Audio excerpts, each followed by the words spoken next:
Hebreos capítulo 2, versículo 1 dice: por tanto, es necesario que con más diligencia atendamos a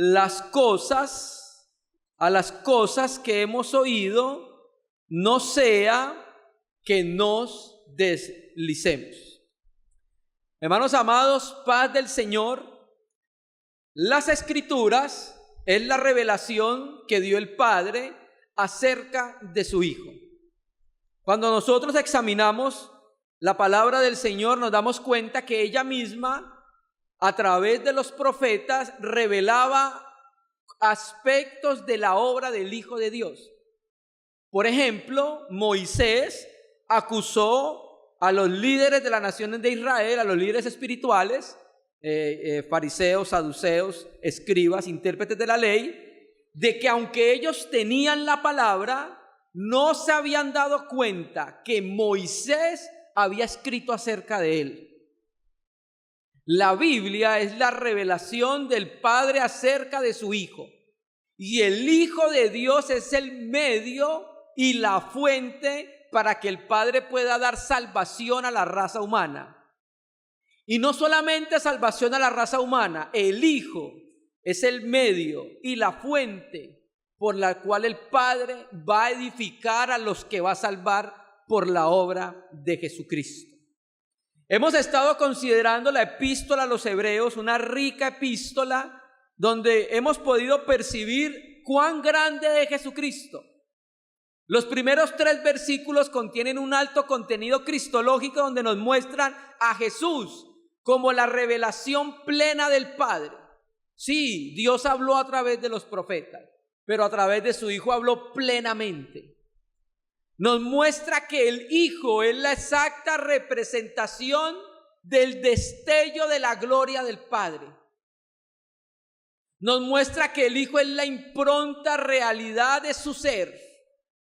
Nos muestra que el Hijo es por quien el Padre creó todas las cosas. Entonces la epístola a los Hebreos glorifica al Hijo por vía de contraste.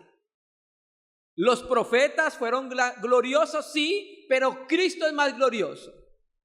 Y como vimos en la reunión anterior, los ángeles, seres gloriosos, majestuosos, unos que sirven al trono de Dios, otros que sirven del trono a la creación, son seres muy gloriosos, pero con todo y eso, el Hijo de Dios es superior a ellos. Entonces estamos conociendo lo grandioso que es el Hijo de Dios. Y esperamos que cuando terminemos esta epístola, nosotros nos podamos entregar más al Hijo de Dios. Porque estamos viendo cuán maravilloso, cuán excelso, cuán alto y cuán sublime es Jesucristo. Vimos al Hijo de Dios como el profeta por excelencia del Padre. Dios habló proféticamente por los profetas, ahora habla proféticamente y plenamente en el Hijo. Vimos al Hijo como el sacerdote que proveyó purificación para nuestros pecados. Y vimos al Hijo como el Rey, con esplendor real, sentado a la diestra de la majestad de las alturas. Ese es el Cristo al quien nosotros seguimos. Ese es aquel que ama nuestra alma, el glorioso Hijo de Dios. Ahora vamos al capítulo 2, versículo 1 al 4, para seguir entendiendo la voluntad de Dios, las razones del Espíritu Santo para inspirar a los escritores a escribir esta preciosa epístola.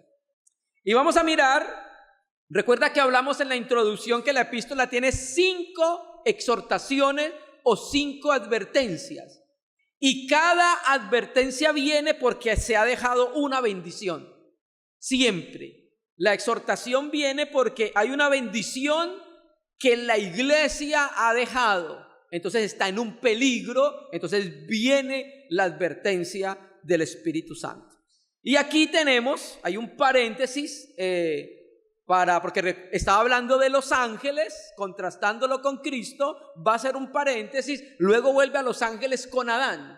Y en este paréntesis vemos la primera amonestación. o la primera advertencia o la primera exhortación de la epístola.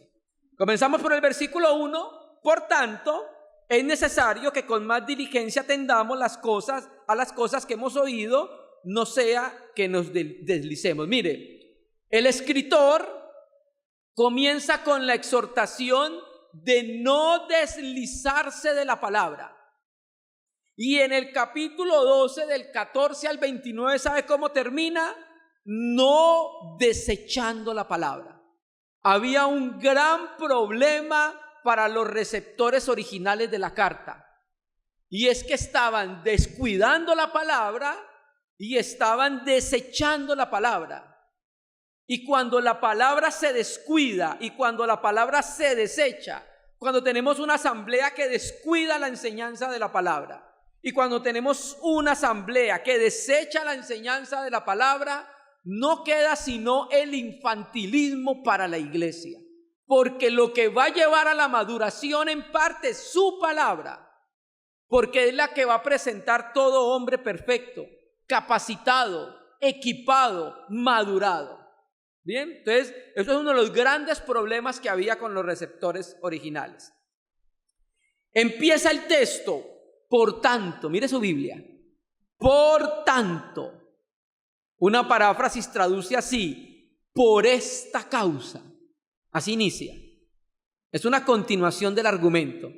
Vino mostrando que Cristo era superior a los ángeles, que Dios nunca le dijo a un ángel, por ejemplo a Miguel, Miguel, siéntate a mi diestra en mi trono. Nunca la Biblia dice eso, que Dios le dijo a uno de los ángeles eso. Nunca la Biblia dice que Dios le dijo a Gabriel, Gabriel, mi hijo eres tú. Sino que lo hizo ¿a quién? A Jesucristo, el Hijo de Dios. Entonces venía mostrando cuán grande era el Señor, porque el escritor, por vía de contraste, va a glorificar al Hijo, y el contraste era sobre lo que los judíos tenían como superior. Tenían como superior a los ángeles, a los profetas, a Moisés, a Aarón, a la ley, el antiguo pacto, y es algo que es importante, es válido. Pero recuerde que cuando vino Jesucristo, trajo la realidad de todo ello. Todo ello era una mera sombra.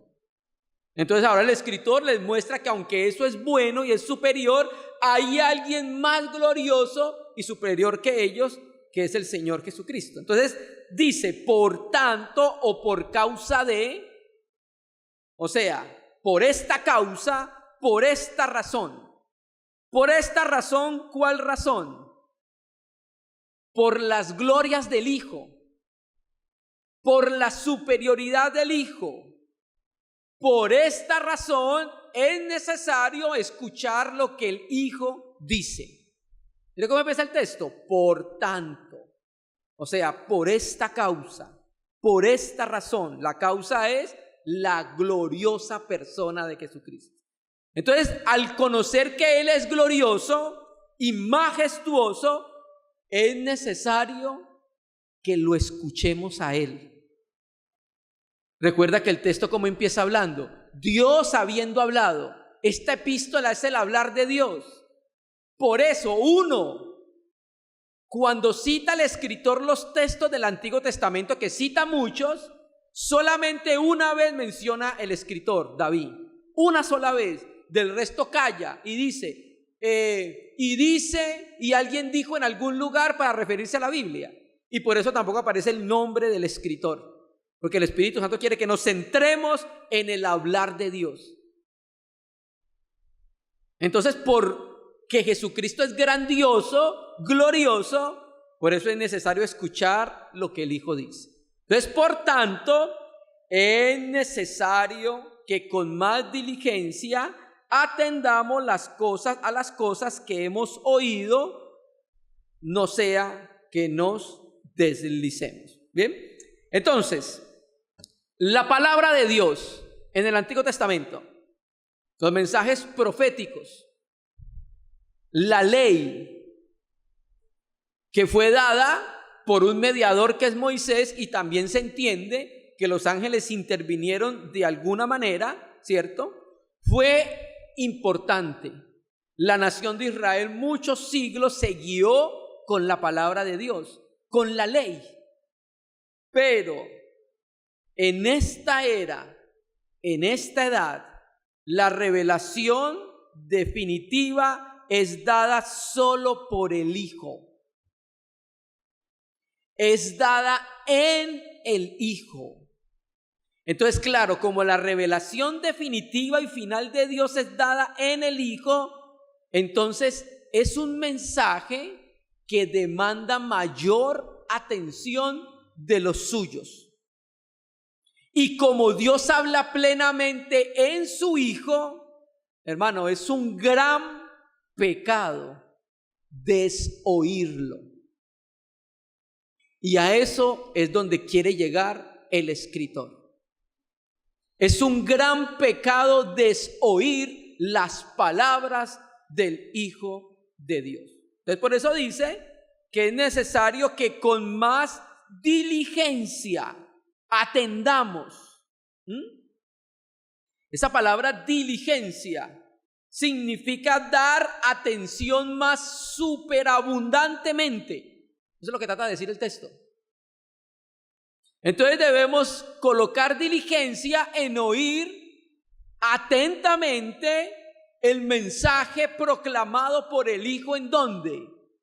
En el Evangelio. Mire, hermanos, muchos problemas espirituales en la iglesia, ¿sabe por qué son originados? Por el descuido. Porque se descuida las cosas importantes en el reino de Dios. Y hay veces hacemos énfasis de las cosas más periféricas. Descuidamos la palabra de Dios, descuidamos la oración personal y corporativa, descuidamos la adoración de Dios con el pueblo de Dios, descuidamos las oportunidades de crecimiento que Dios nos da en esta tierra, rechazándolas. Claro, y el resultado de eso va a ser ¿qué? Deslizarnos, que ya vamos a mirar esta figura importante que trae el Espíritu Santo. Entonces es necesario que con más diligencia atendamos las cosas que hemos oído.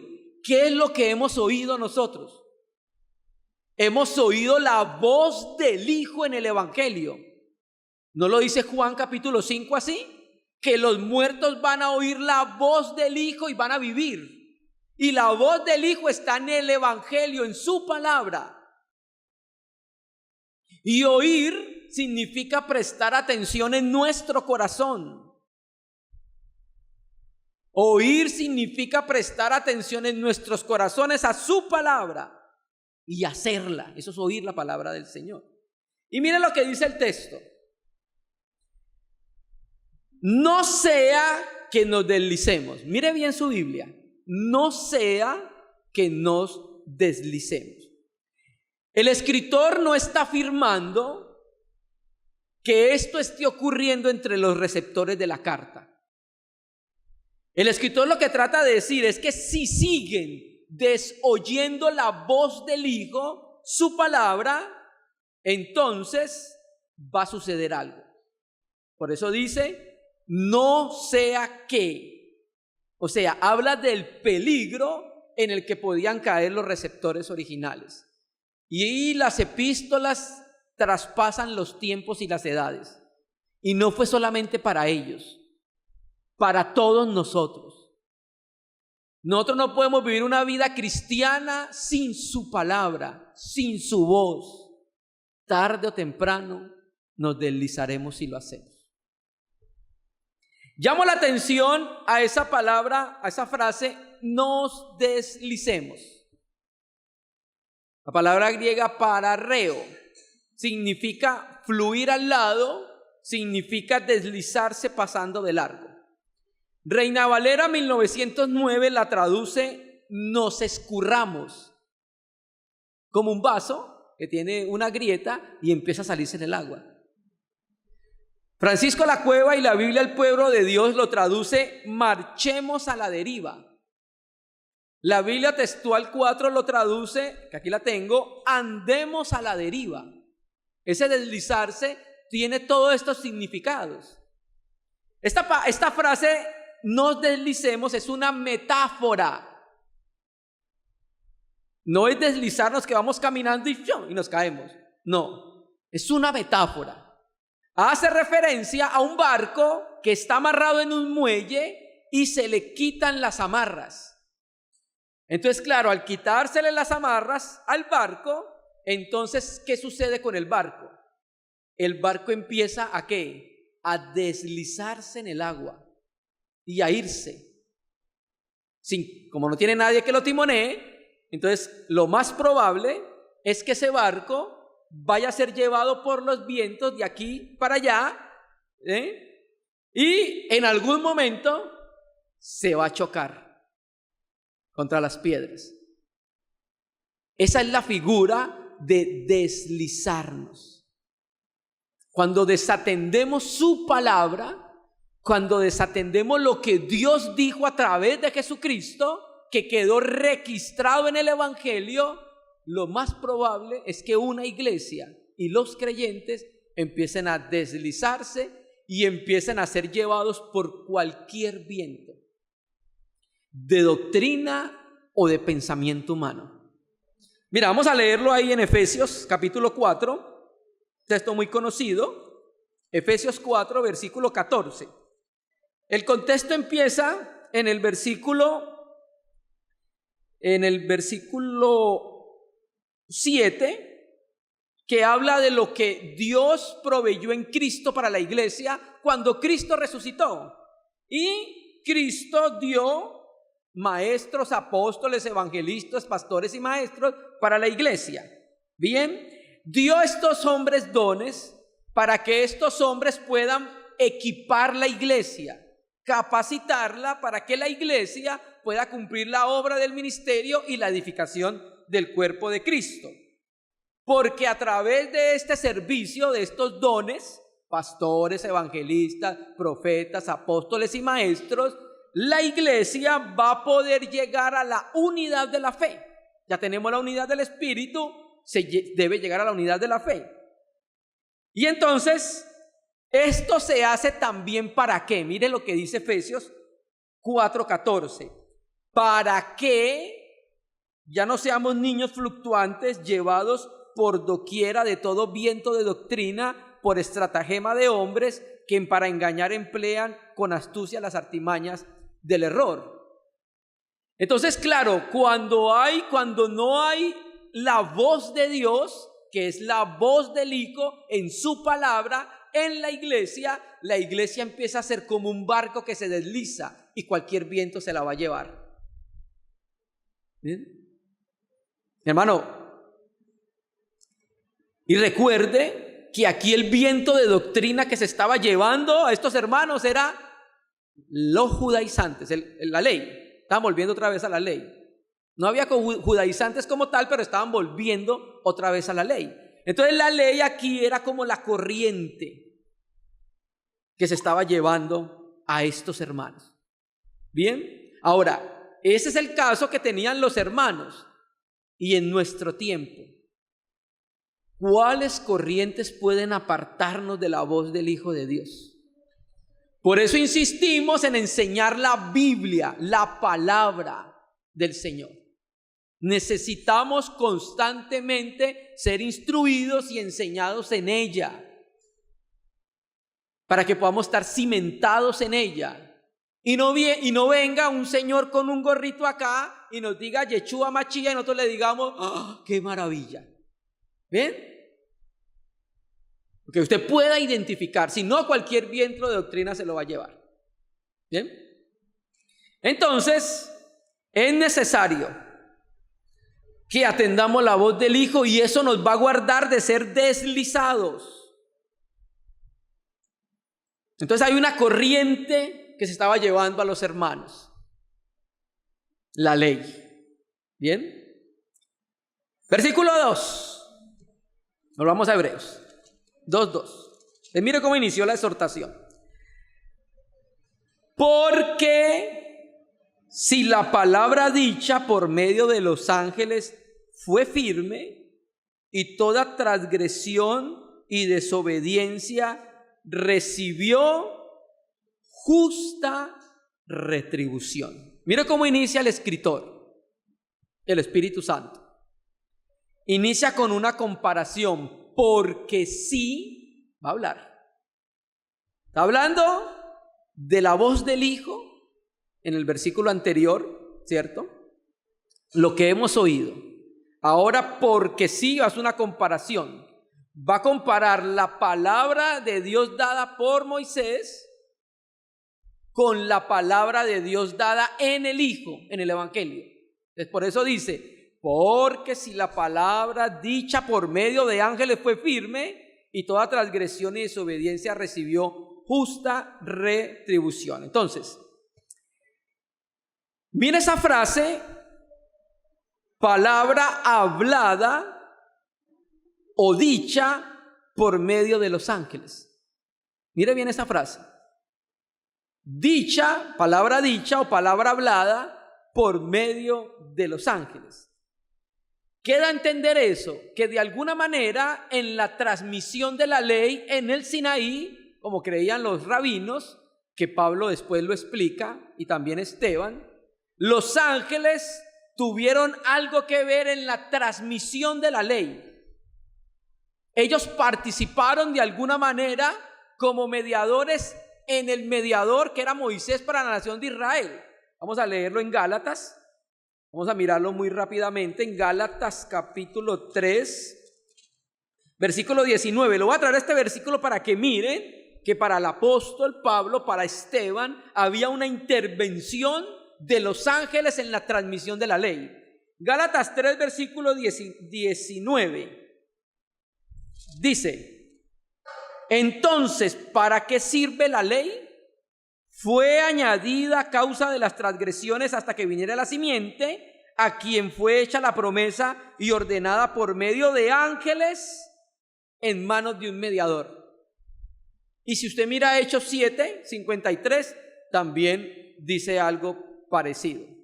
Entonces, la ley llegó por medio de mediadores, los ángeles y Moisés. Pero el evangelio llegó por medio del Hijo.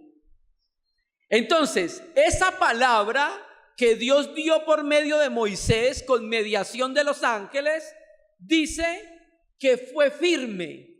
¿Bien? Ahí lo pueden ver.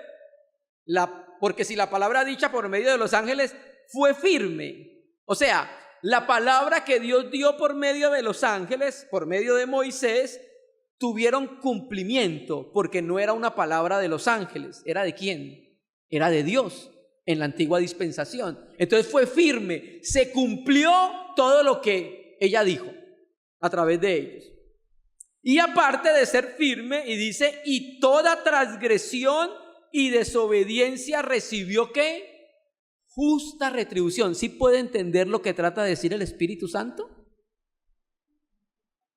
Va a empezar a hacer una advertencia. Hermano, pero es que nosotros somos el cuerpo de Cristo, la amada del Señor. Claro que sí. Pero así como nosotros corregimos a nuestros hijos, Dios es un Padre corrector de nosotros. ¿Usted cree que si un creyente tiene una experiencia de vida pecaminosa, Dios no va a intervenir en su vida? De alguna manera, para que no dé un contratestimonio de él en la tierra. Incluso hay hermanos que el Señor más bien se los ha llevado.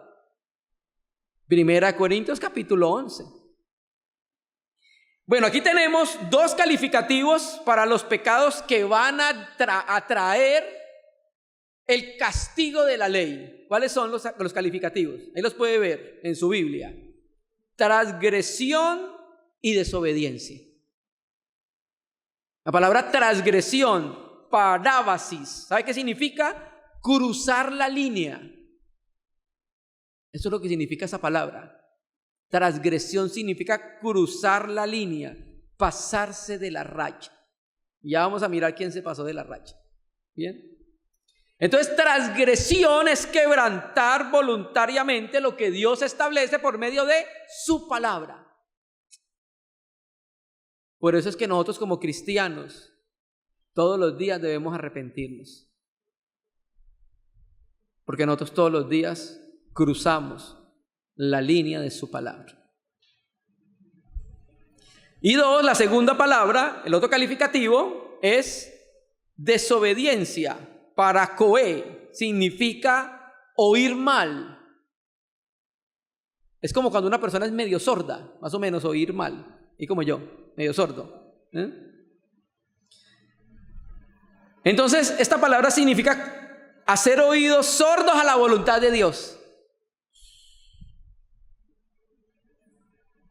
Hay un pecado acá y es no prestar atención a la voz de Dios. Mire, ¿quién fue el que cruzó la línea? Adán. Vamos a leerlo. Romanos 5, un texto muy conocido, 5:12 de Romanos.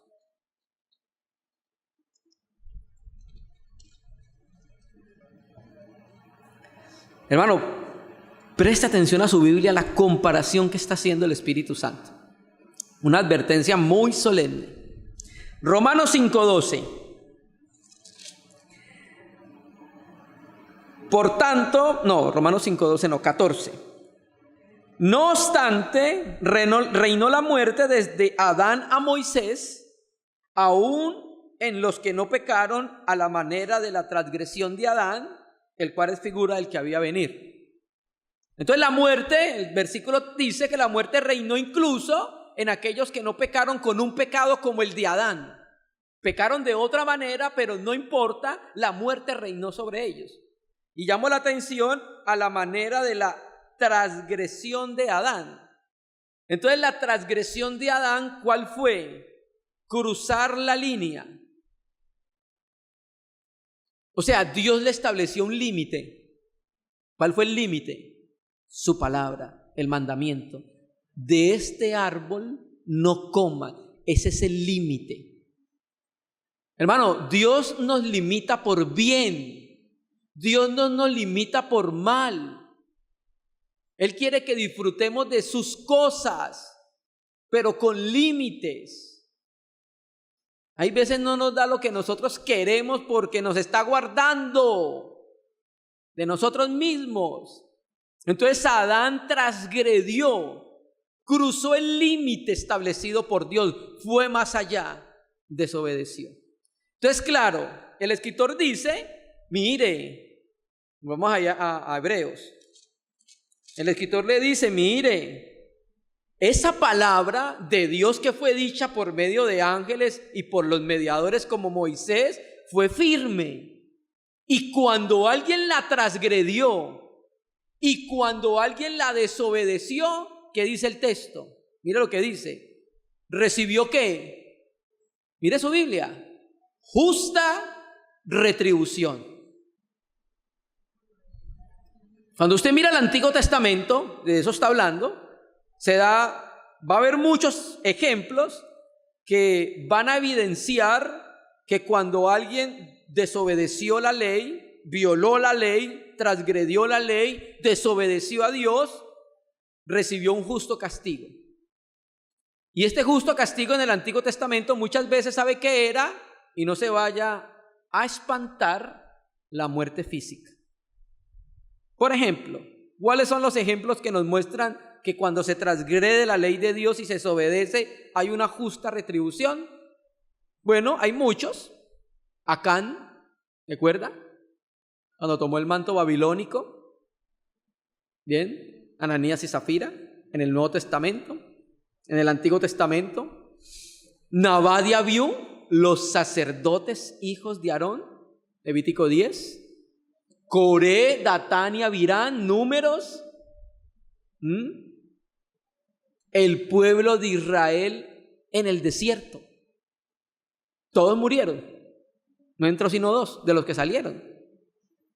El juicio de Dios cuando Israel pecó con las mujeres moabitas por instigación de Balán. Entonces, hermano, la ley cuando se desobedecía había una justa retribución de parte de Dios.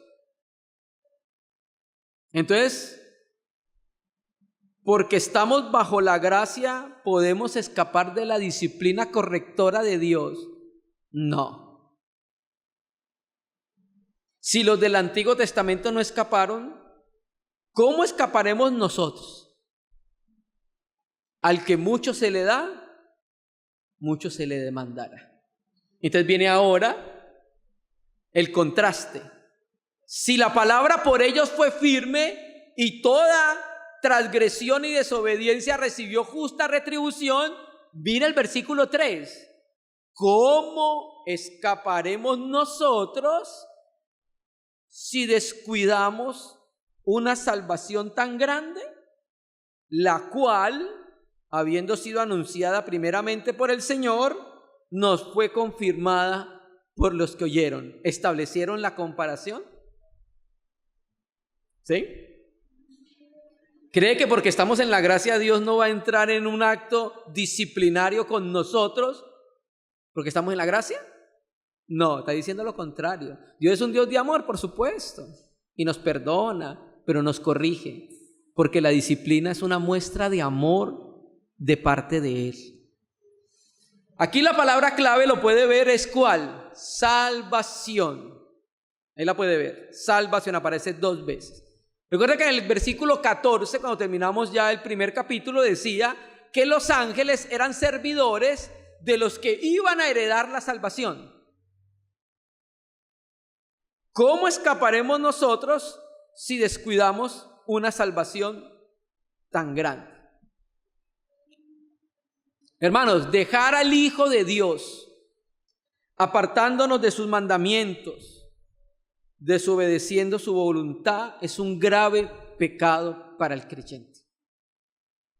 Y ese pecado trae sobre el creyente la acción judicial, disciplinaria de él como padre. No es para condenación. Romanos 8:1 es muy claro. Ahora pues ninguna condenación hay para los que están en Cristo, punto. Pero sí viene una disciplina correctiva, una disciplina de corrección en amor, que es el camino de la restauración. Eso después lo va a decir en Hebreos capítulo 12, cuando lleguemos a él. ¿Bien? Pregunta: ¿por qué la salvación es tan grande? Porque utiliza ese calificativo, salvación tan grande.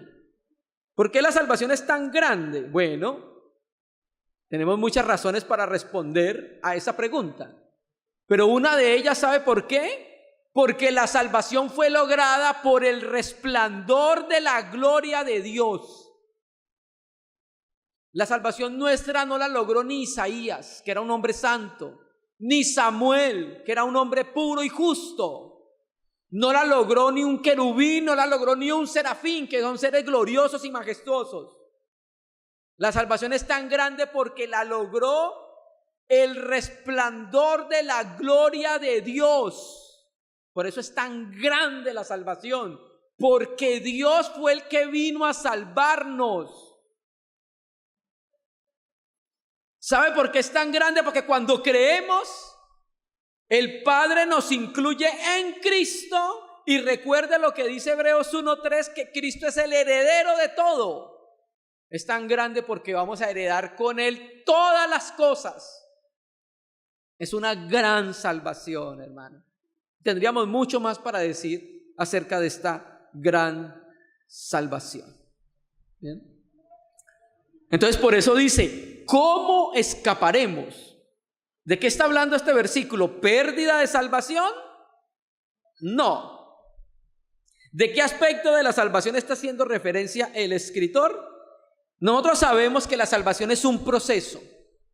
Dios nos salvó en el pasado, justificación, una declaración de inocencia. Nos está salvando en el presente, librándonos del poder del dominio del pecado. En el primer estadio nos salvó de la condenación eterna. En el segundo nos está librando del dominio del poder del pecado. Eso lo dice Pablo en Romanos, que ya no dejemos esclavizar por los pecados en el cuerpo mortal. Y el tercero, que es la separación de la presencia del pecado. ¿Bien?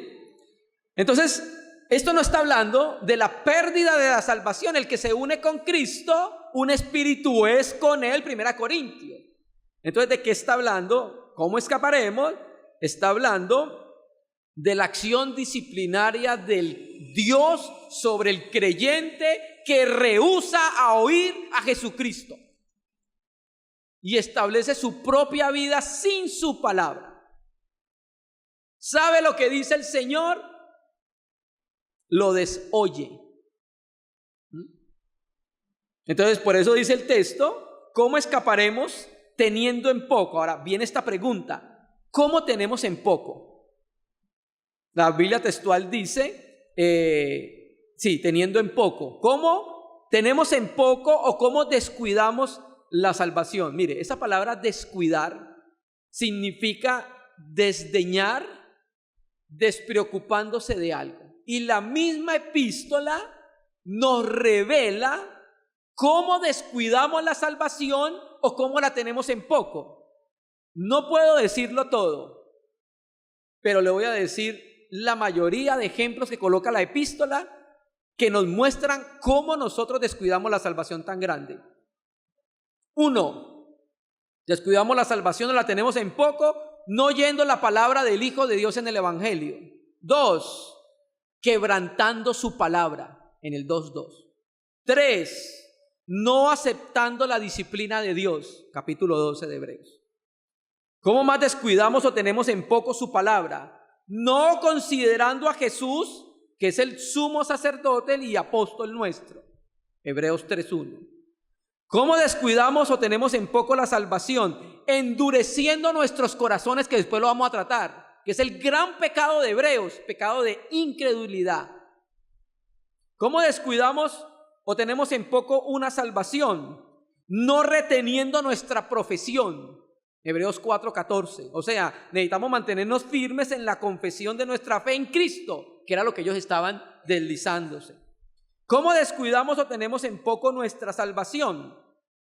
Haciéndonos tardos para oír la voz del Hijo de Dios, Hebreos capítulo 5:11. ¿Cómo descuidamos o tenemos en poco la salvación? Volviendo a los rudimientos de la fe en Cristo, Hebreos capítulo 5, versículo 12.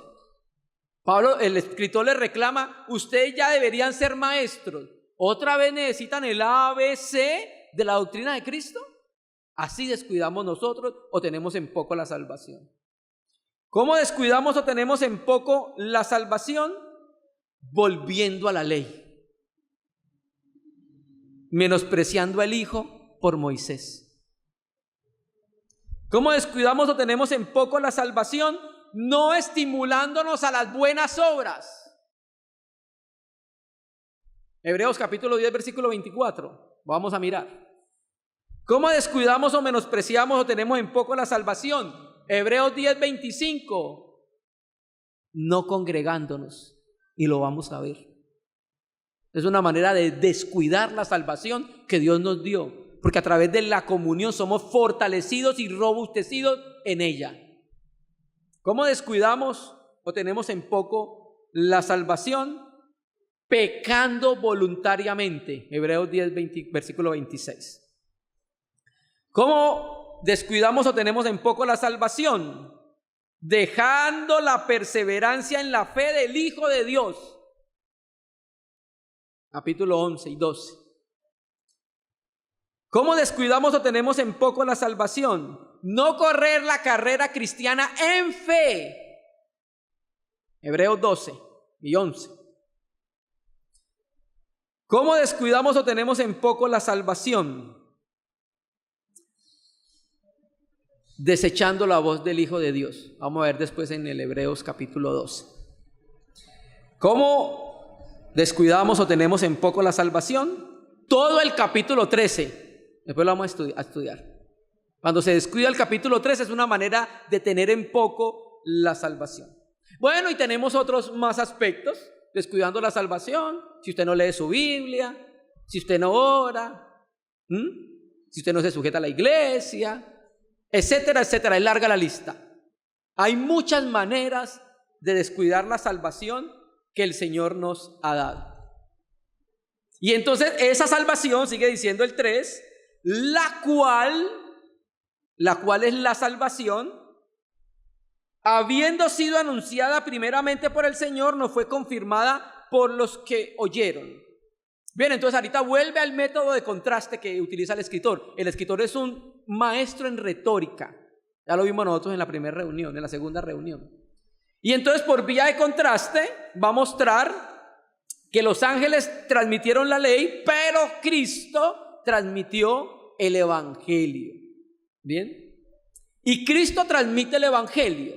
El nombre Jesús, su nombre, ese es el nombre griego, Yesous en el griego, viene del hebreo Yeshua, y la raíz de Yeshua significa salvación de Yahvé. Cuando usted mira el nombre de Josué, es el mismo nombre griego de Jesús, Yesous. Y Josué en el Antiguo Testamento, Yehoshua, significa salvación de Yahvé. El solo nombre del Señor ya significa salvación. Mateo 1 dice que cuando Él viniera iba a salvar a su pueblo de sus pecados. Cuando miramos Josué, recuerde que Josué no se llamaba Josué. Josué se llamaba Oseas, Números 13, y Moisés le cambió adrede el nombre. Eusebio de Cesarea dice él en su libro Historia Eclesiástica, que fue porque Moisés tuvo una revelación de Cristo y por eso le cambia el nombre a Josué. A Oseas se lo coloca Josué, salvación de Yahvé. El caso es de que con Josué podemos ver las riquezas de Cristo en una manera figurada en la tierra prometida. ¿Bien? Las riquezas de la tierra. Eso lo puede ver en Deuteronomio 8 y 11. Entonces, el Hijo de Dios fue el primero en que dio a conocer su obra salvadora. Entonces, esa salvación tan grande fue anunciada primeramente por el Señor. Cuando Él vino a la tierra, lo primero que le dijo a los hombres es: arrepiéntanse porque el reino de los cielos se ha acercado. Y yo vine no para condenar a los hombres, sino para salvarlos.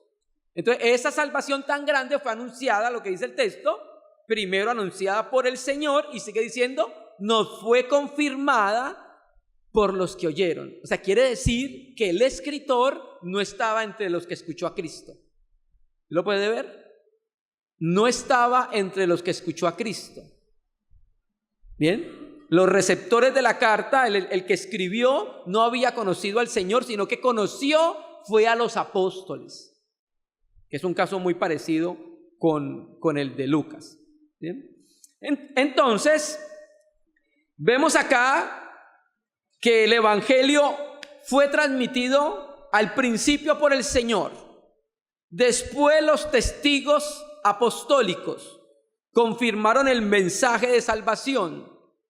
Y una última vía, que es el versículo que sigue, es los milagros apostólicos. Bien. Versículo 4. Voy a leerlo el 3. ¿Cómo escaparemos nosotros si descuidamos una salvación tan grande, la cual, habiendo sido anunciada primeramente por el Señor, nos fue confirmada por los que oyeron? O sea que la salvación le llegó a ellos por los que oyeron a Cristo, los apóstoles. No sabemos qué apóstol fue, pero uno de los apóstoles que vio a Cristo le llevó la salvación a ese grupo de hermanos, iglesias que ya estaban antiguas. 4. Testificando Dios juntamente con ellos, con señales y prodigios y diversos milagros y repartimientos del Espíritu Santo según su voluntad. Entonces, el mensaje de salvación proclamado por los apóstoles, la doctrina apostólica, recibió respaldo del Señor. Ahí lo puede ver. ¿Cuál era el respaldo? Las señales que los seguían. Ese era el respaldo. El Señor resucitado en Mateo 28, ¿qué le dijo a los discípulos? Voy a estar con ustedes hasta el fin del mundo. No los iba a dejar solo, iba a estar con ellos. Entonces, ¿qué vemos acá? Que Dios añadió su testimonio al testimonio de ellos con señales, prodigios y diversos milagros. Pedro, en su primer predicación en Hechos, capítulo 2, emplea los mismos términos pero en sentido inverso. Utiliza maravillas, prodigios y señales. Pablo también la utiliza en Romanos 15 y en 2 Corintios 2:12 para hablar de las señales de un apóstol, que son señales, prodigios y milagros. Quiero llamar la atención a estas tres palabras.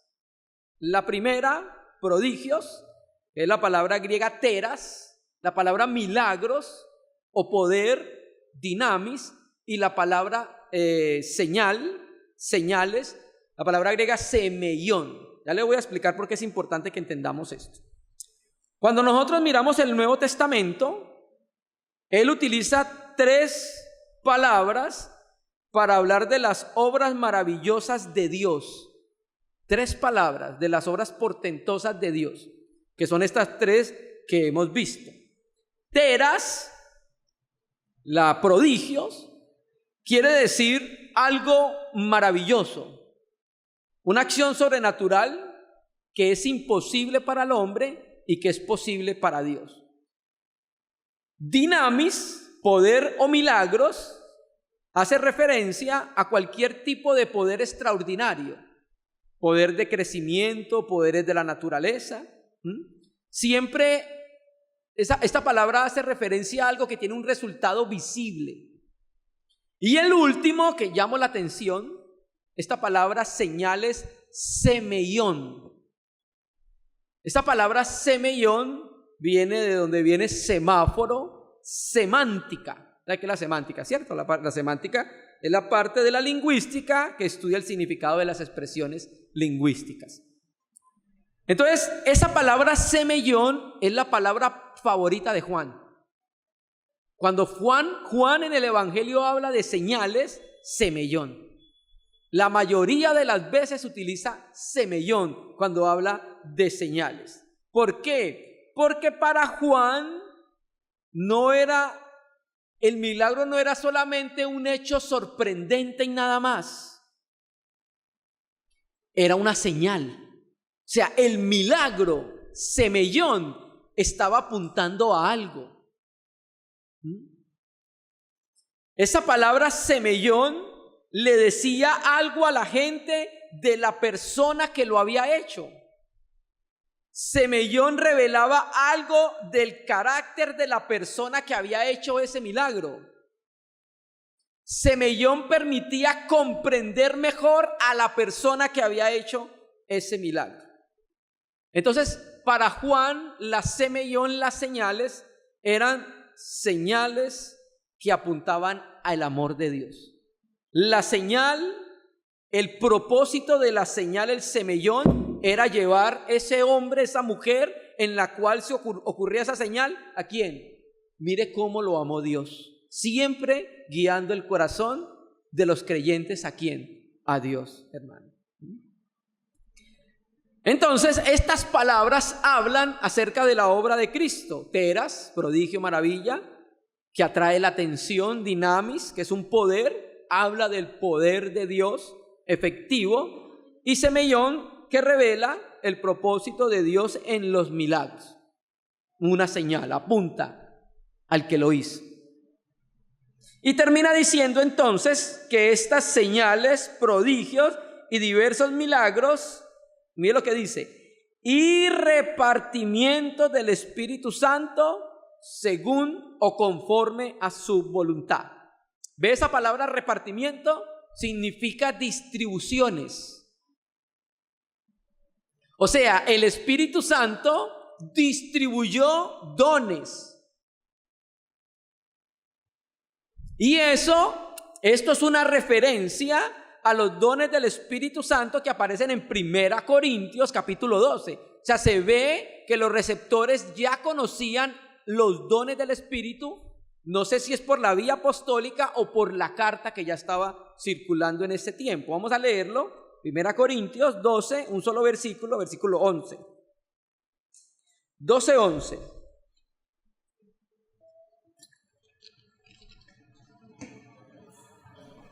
Primera Corintios 12, versículo 11. Pero todas estas cosas las hace uno y el mismo Espíritu, repartiendo a cada uno en particular como Él quiere. Es un texto paralelo.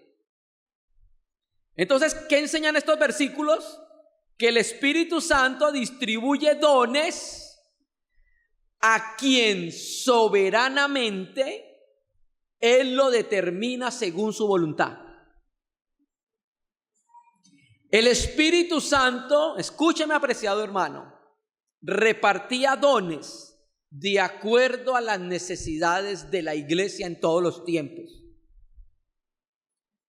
La iglesia en la China en el año 2010, allá el Espíritu Santo iba a dar ciertos dones en ese tiempo que se iban a necesitar en esa ciudad. En el año 200 en Francia, en Lyon, allá dio el Espíritu Santo unos dones que se necesitaban en ese tiempo, en ese momento. Entonces el Espíritu Santo en toda la historia de la iglesia va a repartir los dones de acuerdo a su voluntad. ¿Se entiende? Porque es Dios. Aquí el Espíritu Santo lo ven como un yo porque tiene una voluntad y reparte como Él quiere. Bueno, a en este tiempo le voy a dar esto. A esta hermana en este tiempo le voy a dar esto. A este hermano en este tiempo le voy a dar esto. Eso es lo que significa. De acuerdo a las necesidades de la iglesia es que el Espíritu Santo reparte esos dones y los reparte como Él quiere. Hay que corregir la enseñanza, hay que volver a pasar por 1 Corintios, que podemos pedir dones. Hay que volver a estudiar otra vez neumatología y mirar ese versículo particular cuando dice que procurar los mejores dones. Eso es más bien un regaño, después lo miramos. El Espíritu Santo da dones como Él quiere en el momento del ejercicio de la fe. Entonces, hermano, esas señales que ellos hacían era de acuerdo a la voluntad del Espíritu Santo porque le dio esos dones para que los hicieran y esas señales confirmaban la palabra. Hermano, al principio, hoy porque entre comillas somos dizque una tierra civilizada, pero llegar allá a los visigodos, a los godos, diciéndole que Jesucristo es el Señor. Entonces había algo que acreditaba su mensaje. Los dinamis, las teras, el semellón. ¿Bien?